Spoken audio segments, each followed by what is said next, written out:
स्वागत है आप सबका अपना यूट्यूब चैनल SK स्टडी 111 में। तो दोस्तों आज हम लोग बिहार बोर्ड कक्षा 8 के गणित का अध्याय 1 परिमेय संख्या में हम लोग पढ़ेंगे संख्याओं के गुणधर्म। ठीक है, हम लोग प्रॉपर्टी के बारे में पढ़ेंगे और हम लोग देखेंगे कि प्रॉपर्टी में कौन कौन सा प्रॉपर्टी है। पहला प्रॉपर्टी है समवृत्त या समवर्ग नियम। ठीक है, और इसके माध्यम से हम लोग देखेंगे जोड़ घटाव गुना भाग करके। ठीक है, देखेंगे हम लोग कि ये नियम क्या कहता है। चलिए शुरू करते हैं।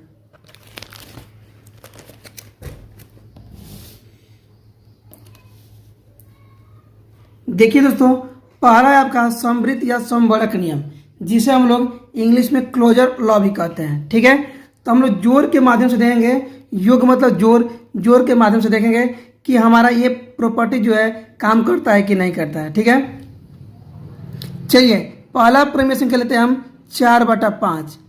4/5 और इसमें जोड़ देंगे दूसरा परिमेय संख्या 9/2 को। ठीक है, ये दोनों भिन्न का जोड़ हो गया। अब हम लोग दोनों को जोड़ते हैं, आसानी से जोड़ लेंगे। चलिए जोड़ते हैं, 5 और 2 के एलसीएम पर ले लेंगे तो 5 2 के एलसीएम 10 हो जाएगा। और फिर 10 में 5 से भाग करेंगे 2 आएगा, और 2 में 4 से गुना करेंगे तो कितना आएगा, 2 चौके 8। बीच में प्लस है तो प्लस कर देंगे। फिर 10 में 2 से भाग करेंगे 5 आएगा, और 9 5 45, 9 से गुना कर देंगे, ये आपका हो गया 8 + 45। चलिए दोनों को जोड़ते हैं, 8 में 45 जोड़ेंगे तो कितना आएगा, 53 मतलब 53 आएगा, 53/10। अब आपसे पूछा जाएगा कि 53/10 एक परिमेय संख्या है, तो हम लोग बोलेंगे 53/10 एक परिमेय संख्या है, एक परिमेय संख्या है। ठीक है दोस्तों, क्या हुआ, हम जब दो परिमेय संख्या के जोड़े तो हम लोग को परिमेय संख्या ही प्राप्त हुआ। ठीक है, अब देखिए क्या करेंगे, ये दोनों धनात्मक था, एक हम क्या करेंगे, एक धनात्मक और ऋणात्मक लेंगे। ठीक है, तब पहले एक ऋणात्मक लेते हैं, इसी को ले लेते हैं, केवल इसमें ऋणात्मक चिन्ह लगाते हैं, -4/5 और +9/2। फिर दोनों को जोड़ते हैं, दोनों भिन्न का जोड़ हो गया, जोड़ देंगे वही होगा, 5 2 का एलसीएम कितना होगा, 10 हो गया। 5 दूनी 10, 2 आया तो 4 दूनी 8 हो जाएगा। माइनस है तो माइनस लगा देंगे, प्लस है प्लस लिखेंगे, 2 5 10 और 9 5 45। अब क्या है यहाँ पे, अब है आपका -8 + 45/10 है, तो क्या करेंगे, माइनस प्लस माइनस, 45 में से 8 घटा देंगे, उल्टा घट जाएगा, 8 में से 45 नहीं घटेगा तो कितना बचेगा आपका, तो यहाँ आपका बचेगा 37। ठीक है, कितना बचेगा, 37 आपका बच गया 37/10। अब देखिए, अब फिर पूछा जाएगा कि क्या 37/10 एक परिमेय संख्या है, तो हम लोग बोलेंगे हाँ 37/10 एक परिमेय संख्या है, 37/10 एक परिमेय संख्या है।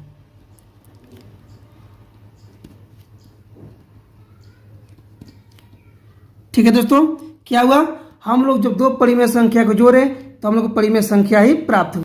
तो देखिए दोस्तों, हम लोग यहाँ कहेंगे कि परिमेय संख्या योग मतलब जोड़ के अंतर्गत सम्मिलित है। देखिए दोस्तों, अब हम क्या करेंगे, दो परिमेय संख्या घटाएंगे। ठीक है, तो चलिए पहला परिमेय संख्या लेते हैं हम, एक परिमेय संख्या ले गया 8/5 और इसमें से घटाएंगे हम लोग 3/2 को। ठीक है, 8/5 - 3/2 दो परिमेय संख्या हो गया और दोनों को घटाएंगे। ठीक है, चलिए घटाते हैं, पहले ले लेंगे दोनों का एलसीएम, 5 और 2 का एलसीएम जगह 10 हो जाएगा, और 10 में 5 से भाग करेंगे तो 2 आएगा, और 2 में 8 से गुना करेंगे तो कितना होगा, 8 दूनी 16, घटा देंगे। फिर 10 में 2 से भाग करेंगे तो 5 आएगा, और 5 तिया 15। ठीक है, कितना आया, 16 - 5 कितना बचा आपका, 1/10 बचा। अब यहाँ पूछा जाएगा कि क्या 1/10 जो है आपका परिमेय संख्या है, तो हम लोग बोलेंगे 1/10 एक परिमेय संख्या है। ठीक है, एक परिमेय संख्या बोलेंगे हाँ 1/10 एक परिमेय संख्या है। ठीक है, अब यहाँ क्या किए, यहाँ पे दो परिमेय संख्या घटाया तो हम लोग परिमेय संख्या मिला। अब देखिए यहाँ पे एक क्या करें, यहाँ पे एक धनात्मक एक ऋणात्मक था। अब हम लोग क्या करेंगे, दोनों ऋणात्मक लेंगे। ठीक है, इन दोनों को ऋणात्मक कर लेते हैं, -8/5 कर ले रहे हैं और -3/2 कर रहे हैं, इसको घटाते हैं। फिर 5 और 2 का एलसीएम होगा 10 होगा, और फिर वही करना है, 10 में 5 से भाग 2 आएगा, 8 दूनी 16 हो गया, -16 हो जाएगा, माइनस है तो माइनस चिन्ह देंगे, 2 5 10 5 आएगा, और 5 तिया 15। ठीक है, यहाँ पे क्या हुआ, 2 माइनस आ गया तो -16 - 15 क्या होगा, माइनस माइनस काम जोड़ का चिन्ह घटाव का, और जब जोड़ेंगे तो कितना होगा आपका हो जाएगा 31। जब 16 में 35 जोड़ेंगे तो कितना होगा 31/10, -31/10 हो गया। अब फिर पूछा जाएगा कि क्या -31/10 आपका परिमेय संख्या है, तो बोलेंगे हम लोग हाँ -31/10 -31/10 एक परिमेय संख्या है, एक परिमेय संख्या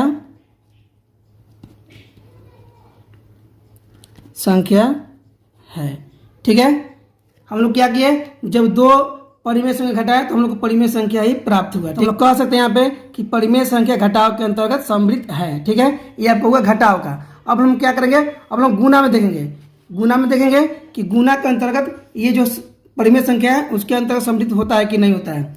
चलिए हम यहाँ दो परिमेय संख्या लेते हैं। एक परिमेय संख्या ले लिया हम -4/5 और दूसरा परिमेय संख्या ले लिए 3/4। ठीक है, ये दूसरे दोनों परिमेय संख्या गुना करते हैं। यहाँ पे क्या होगा, 4×3=12 हो जाएगा और बट्टा 5×4=20 हो गया। माइनस है तो माइनस लगा देंगे, माइनस प्लस माइनस, और ये कट जाएगा।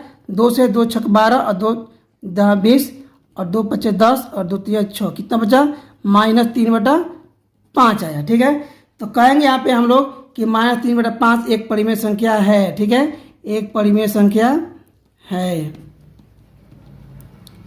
परिमेय संख्या है। ठीक है दोस्तों, क्या हुआ, जब दो परिमेय संख्या गुना किए तो हम लोग को परिमेय संख्या ही प्राप्त हुई। ये आपका क्या था, एक ऋणात्मक धनात्मक था।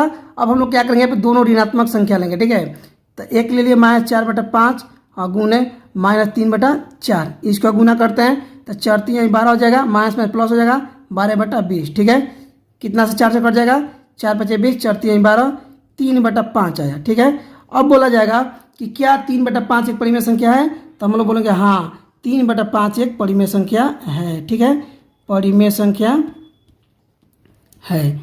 तो क्या समझे आप लोग, यहाँ पर लोग समझे कि जब दो परिमेय संख्या गुना किए तो हम लोग को परिमेय संख्या ही प्राप्त हुआ। चलिए दोस्तों, हम लोग यहाँ कह सकते हैं कि परिमेय संख्या गुणन के अंतर्गत सम्मिलित है। हम लोग का परिमेय संख्या प्राप्त हुआ, जब दो परिमेय संख्या गुना किए तो परिमेय संख्या मिला, तो हम लोग कहेंगे परिमेय संख्या गुणन के अंतर्गत सम्मिलित है। ये गुना हो गया। अब हम लोग भाग में देखेंगे। ठीक है, अब भाग में देखते हैं। अब हम लोग भाग में देखते हैं। भाग में आपका पहला लेते हैं हम, एक परिमेय संख्या लेते हैं -5/4, -5/4, और इसको भाग देते हैं कितना से, 5/3 से। ठीक है, 5/3 से भाग दे दिए तो क्या करेंगे, ये भी आपका भिन्न का भाग हो गया, तो करते हैं इसको, -5/4 हो गया,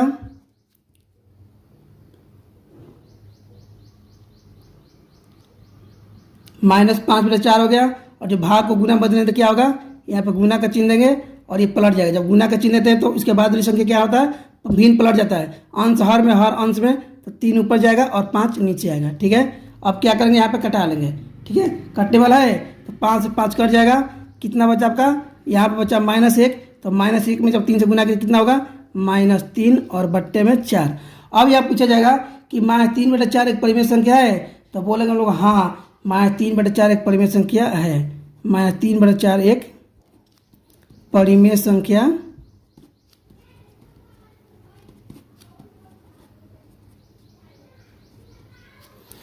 संख्या है। ठीक है, चलिए अब देखिए यहाँ पे एक आप लोग बात ध्यान रखिएगा, अगर आपका भाग देते हैं तो भाग में आपका जो है, अगर आपका अंश में, अगर भाग में आपका जो है, अगर हर में आपका शून्य है तो परिमेय संख्या कभी नहीं होगा। ठीक है, परिमेय संख्या कभी भी नहीं होगा। अगर हर में शून्य है और शून्य से किसी संख्या में भाग देंगे तो आपका परिमेय संख्या कभी नहीं होगा।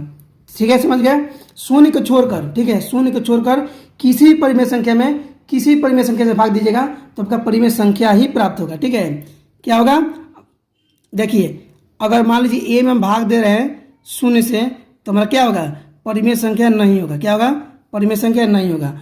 और अगर आप शून्य को छोड़कर, ठीक है, शून्य को छोड़कर किसी परिमेय संख्या में परिमेय संख्या से भाग देंगे तो आपका जो है, आपका परिमेय संख्या ही प्राप्त होगा। देखिए दोस्तों, हम लोगों ने यहाँ पे कहेंगे परिमेय संख्या भाग के अंतर्गत सम्मिलित है, क्योंकि जब दो परिमेय संख्या से भाग किए तो हमें परिमेय संख्या ही प्राप्त हुआ, तो हम लोग कह सकते हैं कि परिमेय संख्या भाग के अंतर्गत सम्मिलित है। ये आपका हुआ सम्मिलित का नियम या समवर्ग नियम।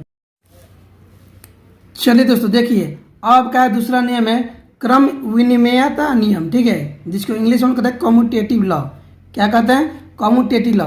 अब कम्यूटेटिव लॉ में देखेंगे क्रम विनिमयता नियम देखेंगे हम लोग पहले योग में, ठीक है। योग में देखेंगे कि हमारा ये नियम जो है परिमेय संख्या पर आधारित है कि नहीं, ठीक है। देखिए दोस्तों, ये जो क्रम विनिमयता नियम है आपको इस नाम से ही पता चल जाएगा, क्रम विनिमयता, ठीक है। क्रम में हम लोग जोड़ेंगे, ठीक है। क्रम में देखेंगे ये आपका जो है क्रम में आएगा, ठीक है। तो देखिए पहला है योग। योग में है तो हम लोग क्या करेंगे, दो हम लोग परिमेय संख्या लेंगे और दोनों को जोड़ेंगे, ठीक है। तो देखिए हम परिमेय संख्या लेते हैं, एक लेते हैं 5/8 और जोड़ देंगे इसमें कितना 7/8 से, ठीक है। 5/8 प्लस 7/8 ये आपका हो गया परिमेय संख्या। दोनों परिमेय संख्या जोड़ेंगे तो जोड़ते हैं यहाँ पे हम लोग, क्या होगा 8 और 8 का एलसीएम क्या हो जाएगा 8 हो जाएगा। 8 और 8 का एलसीएम क्या होगा 8 होगा। 8 में 8 से भाग देंगे तो 1 आएगा और 1 में 5 से करेंगे तो 5 आएगा। बीच में जोड़ देंगे, फिर 8 में 8 से करेंगे भाग तो 1 आएगा। 1 में 7 से गुना करेंगे तो कितना आएगा 7 आएगा। अब देखिए 5 + 7 है कितना है आपका आ गया 12/8, ठीक है। 12/8 ये कट जाएगा, 4 दूनी 8 और 4 3 12 आपका हुआ 3/2, कितना हुआ 3/2। अब क्या करेंगे हम लोग, अब क्रम बदल देंगे। क्या करेंगे, क्रम बदल देंगे। क्रम बदलने पर क्या होगा, क्रम बदलने पर देखिए पहले क्रम में 5/8 है और दूसरे में 7/8 है। अब क्या करेंगे, दूसरे को पहले लिख देंगे, 7/8 पहले लिख देंगे और बाद में हम लिखेंगे 5/8। अब इन दोनों को जोड़ेंगे। अब जोड़ेंगे तो क्या मिलेगा ये देखते हैं। फिर 8 8 का लगभग तब क्या होगा, एलसीएम क्या होगा 8 होगा। 8 में 8 से भाग देंगे तो 1 आएगा, 1 7 7 हो जाएगा और फिर 8 में 8 से भाग देंगे तो 1 आएगा, 1 5 5 हो जाएगा, ठीक है। कितना हुआ 7 5 12, 12/8 ये भी आपका आया 12/8, ठीक है। फिर इसको कटा देंगे कितना होगा 2 4 दूनी 8 और 4 3 12 कितना हुआ 3/2। तो देखिए क्या हुआ, हम जब क्रम को सीधा लिखे थे तो 3/8 आया, 3/2 आया और जब क्रम को हम पलट दिए, क्रम बदल दिए तो अभी हमारा मान कितना है 3/2 आया, ठीक है। तो कहने का मतलब है क्रम बदले तो अभी हमारा क्या हुआ, हमारा इसका जो मान है बराबर आया, ठीक है। तो हम कह सकते हैं यहाँ पे कि 5/8 प्लस 7/8 जो है बराबर है कितना के 7/8 प्लस 5/8, क्या है दोनों के दोनों बराबर है, ठीक है। तो देखिए दोस्तों हम कह सकते हैं कि दो परिमेय संख्याओं के लिए योग का क्रम सत्य है। दोनों जब क्रम में हम लोग जोड़े, सीधा क्रम और फिर उल्टा क्रम, तो दोनों तरफ बराबर आया। तो आपका क्या हुआ, परिमेय संख्या के लिए जो है जो परिमेय संख्या के योग के क्रम सत्य हुआ, ठीक है। अब हम लोग करेंगे, ये आपका योग में हुआ, अब हम लोग करेंगे घटाव में, ठीक है। अब हम लोग घटाव में देखते हैं। पहला परिमेय संख्या लेते हैं हम 5/4 और इसको घटाएंगे कितना -7/16, ठीक है। दूसरा आपका -7/16, इसको घटाएंगे। तो चलिए इसको हल करके देखते हैं। एक सीधा क्रम में देखते हैं पहले, ये आपका सीधा क्रम है। तो देखिए क्या हुआ 4 और 16 है, ठीक है। क्या है 4 और 16 है, तो 4 और 16 का एलसीएम कितना होगा 4 और 16 का एलसीएम होगा 16, ठीक है। तो 16 में 4 से भाग करेंगे तो कितना आएगा आपका 4 आएगा। 4 में 5 से करेंगे भाग गुना तो 4 5 20 हो जाएगा। और देखिए माइनस है या अंदर का माइनस है, तो माइनस में क्या हो जाएगा प्लस हो जाएगा। माइनस में प्लस हो गया। 16 में 16 से भाग करेंगे तो 1 आएगा और 1 में 7 से गुना करेंगे तो 7 आ गया। कितना हुआ 20 7 27/16 आया। कितना आया 27/16। अब देखिए क्या करेंगे, ये आपका सीधा क्रम था। अब यहाँ पर करेंगे हम लोग क्रम बदलने पर, ठीक है। क्रम बदलने पर क्रम बदलते हैं। दूसरे क्रम में है -7/16 पहले लिख देंगे और पहले क्रम में कितना है आपका 5/4, ठीक है। तो यहाँ पे लिख देते हैं 5/4 -5/4। अब इन दोनों को हल करते हैं। फिर देखिए आपका 4 और 16 का एलसीएम कितना होगा 16 ही होगा। फिर 16 में 16 से गुना भाग करेंगे तो 1 आएगा। 16 में 16 से भाग करेंगे तो 1 आया और 1 में 7 से गुना तो 7 एकम 7 हुआ, -7 हो गया। माइनस का चिन्ह दे देंगे यहाँ पे। 16 में 4 से भाग करेंगे तो 4 आएगा। 4 5 20 हो गया। कितना हो गया 20 हुआ, ठीक है। अब देखिए माइनस माइनस है तो माइनस माइनस प्लस हो जाता है, काम जोड़ का चिन्ह घटा का, तो 7 20 कितना हो जाएगा 27/16। अब देखिए यहाँ पे क्या हुआ कि क्रम सीधा था तो 20/16 आया और जब क्रम को पलट दिए बदल दिए तो क्या आया कितना आया -27/16। तो हम यहाँ कहेंगे कि बराबर नहीं है, बराबर नहीं है, ठीक है। तो हम लोग यहाँ कहेंगे कि ये आपका वो 27/16 और आया यहाँ पे -27/16। दोनों परिमेय संख्या 27/16 और -27/16। अब यहाँ कहेंगे हम कि ये जो आपका परिमेय संख्या था 5/4 7/16 जो है, ये जो है हम यह कहेंगे ये जो सीधा क्रम है उल्टा क्रम के बराबर नहीं है। ठीक है, उल्टा क्रम के बराबर नहीं है, क्रम को जब बदले तो बराबर इसका मान नहीं आया। ठीक है, तो हम लोग कहेंगे 5/4 माइनस 7/16 -7/16 -5/4 के बराबर नहीं है। ठीक है, क्या कहेंगे, बराबर नहीं है। हम यह कह सकते हैं दो परिमेय संख्याओं के लिए घटाव का क्रम सत्य नहीं है। एक सीधा क्रम था और एक उल्टा क्रम था, जब दोनों को हम लोग हल किए तो बराबर मान नहीं आया। तो क्या है, यहाँ पे क्या हुआ, दो परिमेय संख्याओं के लिए घटाव का क्रम सत्य नहीं है। यह आपका हुआ घटाव का। अब हम लोग करेंगे गुना में। ठीक है, अब यहाँ है गुना में। ठीक है, गुना में करेंगे, फिर हम दो परिमेय संख्या लेते हैं। पहला परिमेय संख्या -6/2 और गुना कर दे कितना से, -3/7 से। ठीक है, -3/7 से। अब इसको हल करते हैं। ठीक है, चलिए हल कीजिए।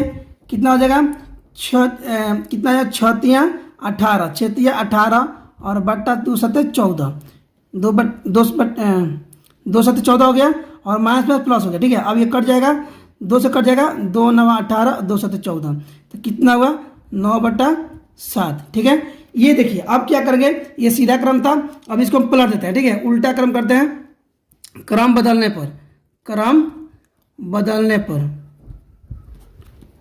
पर पहले क्रम पर -2/7 था और दूसरे पर -7/3 था, तो पहले करने का हम -3/7 और फिर दूसरे क्रम में लिखेंगे -6/2। अब इसको हल करते हैं।